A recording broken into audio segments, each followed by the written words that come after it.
What is up, everybody? Elijah from Super Madden Bros here to show you a tutorial on the no switch rule.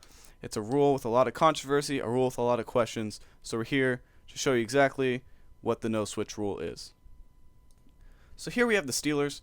We're going to be throwing it to Heath Miller on this play action power O. As you can see, when we throw it, it'll be the square, it'll show the rack, and it'll be a flash which will indicate that you press the button to make the catch for your receiver. May not be a quote-unquote user switch because you're not switching into a receiver, but you're still making the catch for him by pressing the button. Now in this play, we're going to be scrambling around a little bit. We're going to be throwing it to Martavis Bryant, who is square. So you'll be rolling around, and as you can see, when we throw it, that it'll flash and it'll switch to possession catch, which is another indication that you made the catch for receiver, which also classifies as a user switch.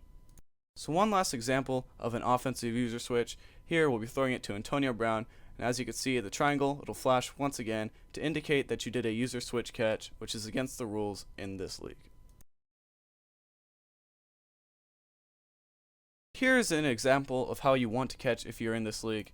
Here we'll be doing a little dump off to Le'Veon Bell, and as you can see, no switch, no flash, and let the CPU catch it, and then after the CPU catches it is when you could then take control of the receiver.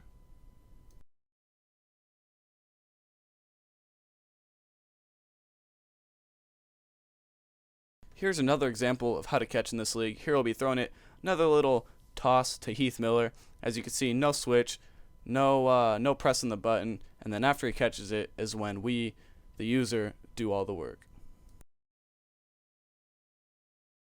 Alright, so now let's move on to defense. Here you can see Big Ben Roethlisberger throwing it, and then Chris Harris comes in and intercepts it without switching to the corner. That was all CPU, and that's how it's supposed to be done in Super Madden Bros.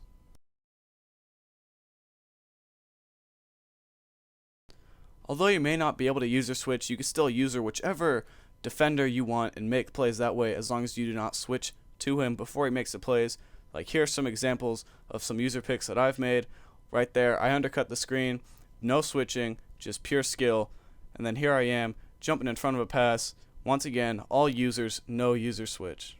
That's how you want to do it in this league. This has been a tutorial on the no switch rule in the Super Madden Bros. League. Hope you guys all found it informative and helpful. This is Elijah from Super Madden Bros. Saying, see ya!